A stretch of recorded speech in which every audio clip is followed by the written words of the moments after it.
Yo, what's up, World of Tankers? I'm, of course, your host, World Blitz, and probably performed one of the worst jokes and lowest points of my channel for World of Tanks Blitz. Obviously, today's video, we are going to be talking about the Mark 6 YOH, or, as people have been telling me in the comments, pronounced the Yo, as I think it was the name of the family that tried developing these vehicles. Now, the Yo is a pretty cool vehicle, and I actually managed to play with one on my team today. I know they're running all over, but I figured, you know what, with the new free cam, I can show the vehicle and actually look at it while I as well break down the statistics on the tank. Now first, I'm going to talk a little bit about the vehicle as Blitzhanger has brought up the actual statistics, and then I'll go into the replay so we just have a little bit of a base background on how the vehicle is. Now, in the replay, we're going to see the tank is using the double shot gun. There are two guns you can run. You can run the 105mm, which is a 3-shell autoloader, the quote-unquote top gun, or the starting gun, the 120mm T123E1.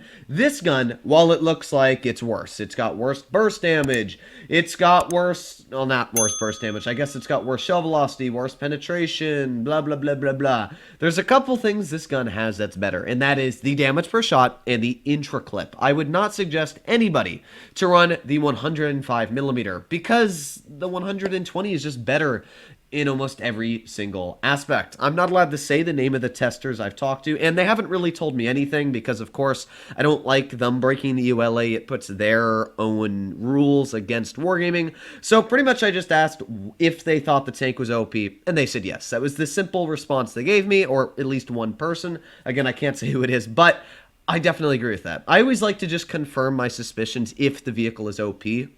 Because it's obviously nice to know if I was completely wrong, but I do think that it's not going to make a difference because Wargaming will change this vehicle, especially the 122mm, before it does come out on its final stages, because I've gone up against a couple YOHs, and yeah, the 120mm seems quite cracked. Now, getting into the vehicle itself, this is how much DPM it will carry with the 120mm 3,200. Now, of course, you'd be running rammer, or calibrated, sorry, misspoken there. You can't run rammer on autoloader, so you'd obviously be running calibrated, but nonetheless, with a full crew, that is 3,132 DPM. When I talked about the stats earlier on the vehicle, like 2 weeks ago or last week, the difference was that was without a crew, and that was without all the equipment and everything else added on. With a 100% crew, this vehicle has the second most DPM for a Tier 10 Heavy. Already way too high. The fact that this thing is sitting at more DPM than any other autoloader in Tier 10, I think even more than the FE4005, is definitely too high, especially for the clip. I made a mistake. I made an oopsie on the video where I talked about the stats of this tank because it's a 2-shot autoloader. And as we know, most autoloaders in the game are 3-shots, so I kind of added in the intra clip as if the second and first shell both had an intra clip. But of course, you never have to wait to shoot your first shell with an autoloader. So since this gun, the 120mm, which we're specifically going to be talking about because that's the real option you'd run, since the 120mm only carries 2 shells in the magazine, what that means is that it only has a 1.4 second interval, and that's it, 1.4 seconds. So that means in a matter of 1.4 seconds, you have dealt just about the same damage as an FV215B183. Why? Why does Wargaming think this is balanced in any single way?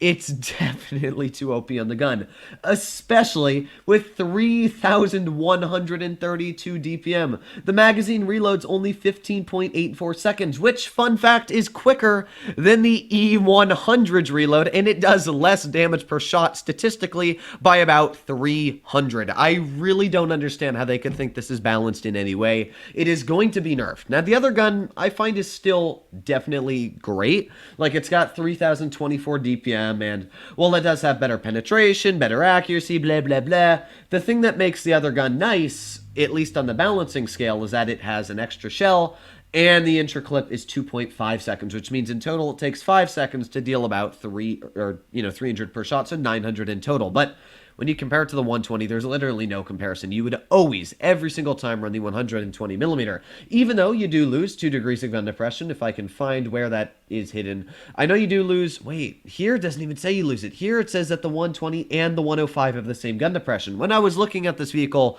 from the client side that Wargaming had shown some stats on, it showed that the gun had 8 degrees of gun depression, but Blitzinger, which grabs the server side stats, is currently sitting at 10 degrees. So it's possible both guns could have 10 degrees. I will look around to see if we can actually prove that. But if this gun is 10 degrees, there's literally not a singular advantage to running this gun, the 105 millimeter, apart from, you know, a little bit of on-movement dispersion, a little bit of aiming time, but really, there's no reason. I honestly couldn't tell you one reason why to run it. Always run the 120 millimeter. As I said, bigger is always better. So not only does this tank have a ridiculously overpowered DPM, not only does it have ridiculously overpowered magazine reload time for the 900. It's just stupid on the gun. As well, it's got pretty good penetration. It's not the best at 352 with the heat, but it's also not terrible. It's going to be enough to still penetrate enemy opponents pretty dang nicely. And even if you can only get one shell out on the enemy, you're still dealing 450 damage. Imagine an IS-7 pulling out and just going... and that's it. That's 900 hit points taken off of your vehicle. Just imagine how OP that would be. Yeah, I don't know what to say. You would always get the second damage out, especially because normal clippers, you just have enough time to sometimes repair your track. And this is something that I always have, is that when I'm playing a clipper, usually you barely have enough time. Let's say 57 heavy shooting at you. Most of the time, you just have enough time, if you're quick enough on your reflexes, to click that repair track button and get back in the cover. Most of the time, though, a vehicle like the 57 heavy with the 2.5 second interclip is able to click that button fast enough and shoot you, dealing 800 hit points. This vehicle, or not this vehicle, that vehicle there off to the side of me, would be able to pretty much ruin the whole point of that. He would track you, and then by the time you've actually repaired your track and started reversing, the YOH would get the second shell into you. There would be no point whatsoever to do that. You would just lose. You'd lose 900 hit points. So, yeah, they need to change the interclip. Probably the 3 seconds, in my opinion, at least. Maybe even longer, maybe 4. Just the fact that the thing deals 900 damage in 1.4 seconds is one of the dumbest things I've ever heard in my life. So... yeah, I don't even know what to say. It's 7 minutes in the video, and we haven't even gone into the clip. So let's, of course, look at the vehicle itself. This is the first peek of the YOH, and yeah, we're gonna take a look at it. So, to what I'm aware, if you press the B key, it lets you... well, first of all, just to show you how quick the reload is of the clip, that is 900 damage being loaded in there. Now, that is an E100 next to it. As I did say, that thing out-reloads in the E100, and as you can see here, it is just about to reload, and there you go. It is loaded in. It's 2 shells faster than the E100 on the enemy team. That is actually ridiculous, that it's able to load in shells quicker than an E100. Now, if we make our way over to the YOH, I think if we click the B key, I don't remember what the key is.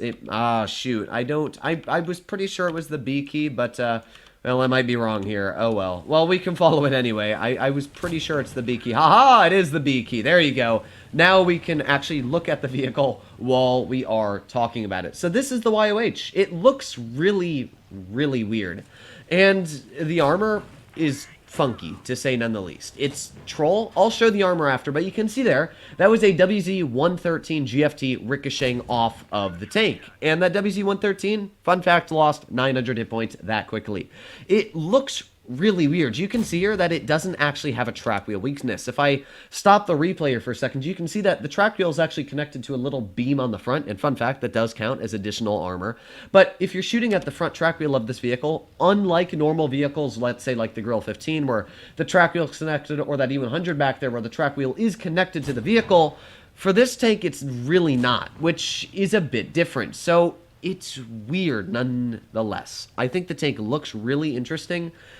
And the thing I was telling one of my moderators today is that I don't think that this game deserves to be in Blitz. Wargaming was planning on putting this tank in World of Tanks PC. That was the whole plan.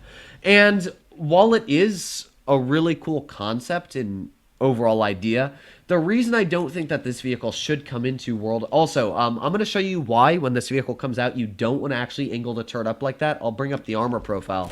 But you'll see you actually don't want to angle the turret up because it makes the lower part of the mantlet very easy to penetrate. But I find a tank like this is almost impossible to balance. The hull is weird. The turret is weird. The gun is weird. Watch this. That is 450 damage. That's 900 damage. Done. Like, if we go over here, we can take a look. Like, you can see that 263 was at 1,750 hit points, and in that short amount of time, that 263 lost half of its hit points. It's insane how quick that tank is able to lose its HP, and I really don't even know what to say about it. But, yeah, that is the YOH. That's what it looks like. And that's what you're going to be expecting to go up against when it does come out. It's a very small tank, very small silhouette. Again, we can look here, and if we pause it, we go back to my tank, we can go take a look at that mouse's hit point pool. There's 471 taken off that mouse, and as you can see, he bounced the second shell, but that's still 471 hit points taken off. And a vehicle like mine has, what, about a 9-second reload for 400 damage? That thing's sitting at a 15-second reload for 900. It's actually crazy how much DPM that thing has. So, yeah, that's the YOH. I don't think it should exist in Blitz just because of how the gun exists. I think that if they gave it just the 105mm, it would be fine. But the fact that it's got the 120, yeah. And we'll take a look at the armor now. You'll see the armor's weird. The way that player was aiming it up, you'll see that it actually makes the lower part of the turret decently weak. Like right up at the front here, that's only about 320mm thick, and that's pretty easy to shoot, even though you're hiding those big old cupolas, which are very big and easy to penetrate. You can see here that, yeah, they're 130mm thick. At some points, they're even getting weaker. Like there's some parts where they're like 80mm. Yeah, the cupolas are extremely easy to penetrate. At any angle, you will be penetrating the cupola. That is one thing to keep in mind as well. The outer casing here is also a penetrable weak spot, and it's pretty much penable no matter where the tank angles. So, yeah, try and shoot at these little outer casings here. You'll probably be able to penetrate it. Yeah, it's got a lot of weak spots. The edge of the turret is very easy to penetrate. Right next to the gun, 286mm, very weak. 285, you can see there, very weak in general. Even the base of the gun is about 250. So if you're aiming at this vehicle, what I would suggest to do is literally aim right around the front peak, the front schnoggin, and right around this range here, you'll be able to easily penetrate the front of the YOH. That's where I can suggest as well. The upper plate, aim at the middle of it. The edges are very well angled. You can see here they range up to 350. They get very, very well armored, up to 400 there on the edges. Don't shoot at the edge. Shoot right at the center because, of course, that is the least angled part. It's a circle. Circles are extremely strong because of always having an angle. So if you shoot at the front part of the circle, it's a lot better, only about 250mm thick compared to the edge. The lower plate, extremely weak, only 130mm thick, although you can see, if you shoot at that little bar there, as I did say, it's very, very thick, 270 to 300mm thick, so don't accidentally shoot that bar, only shoot at that very, very easy and ripe lower plates. The side armor, very weak, very, very weak at that. If it just angles a little bit over to the side, the whole side is easy pens, 190mm, so that's one thing that's very nice. The side's only 67mm as it is, so that means, yeah, it's almost overmatchable, and a lot of HE is going to be flying at that thing. As you can see, it's very, very easy to penetrate with HE. In fact, if we go over and we take a look at the vehicle here, you'll see that, yeah, the entire side is easy to penetrate with HE. It's got no spaced armor, so you should be able to easily get HE straight through that vehicle. The cupolas are very easy to hit. You can see here a good example of how easy it's going to be to hit, although for some reason it actually shows a bounce there, but yeah, it's going to be very easy to penetrate the cupolas. I like to call this thing the Mickey Mouse tank because honestly the turret looks exactly like Mickey Mouse. It's a really weird looking vehicle, and I don't know what to say about it. It looks good, but I really don't think it should exist in Blitz. That's my personal opinion. Let me know what you guys think in the comments down below. I think it looks too strong. Now, of course, we did a really, really solid game that battle, 5,500, but the YOH didn't do bad. And in fact, we can take a look at how this player in specific is doing in the vehicle just by snooping at his stats. That's one thing that I love is that Wargaming doesn't let testers talk about the vehicle, but yet I can do a video if I have one of the testers in my battle, talk about how they're performing statistically and everything else like that. Yeah, there you go, Object 907. Very fair and balanced. But here's the YOH. Yeah, this player in 25 games is 72% with 4,000 average damaged. As I said, this vehicle needs to be nerfed. I didn't even know his stats were this ridiculous, but yeah, this tank will be nerfed. I can tell you now. I can guarantee it. I can make a bet with anybody that wants to try and argue with me in the comments that this vehicle is balanced. It is not. It will be nerfed by the time it comes out. Just like when I made a video all the way back on the 50 TP prototype and I said that that vehicle would be nerfed before it came out. This vehicle, 100%, without a doubt, will be nerfed. If it's not, I will eat a shoe for you guys on live stream. Hopefully all of you enjoyed today's video. If you want to see more like it, please consider smashing that subscribe button down below. Sorry for Sinks there in purple. I know the guy, he's actually a pretty nice guy, but sorry for using you as today's test dummy. Don't worry, and anybody wondering out there, this is not in violation of EULA in any way, shape, or form. Wargaming doesn't really care, which is weird. If you, the player, see the tank in testing and make a video on it, they only care if the testers talk about the vehicle. So, yeah, today's video didn't break the EULA in any way, shape, or form, and I am free to post it. So hopefully all of you enjoyed today's video. If you want to see more like it, please consider smashing that subscribe button down below. But other than that, hopefully all of you are doing well out there. Stay happy, stay healthy, to be seeing you in the next one. Bye-bye.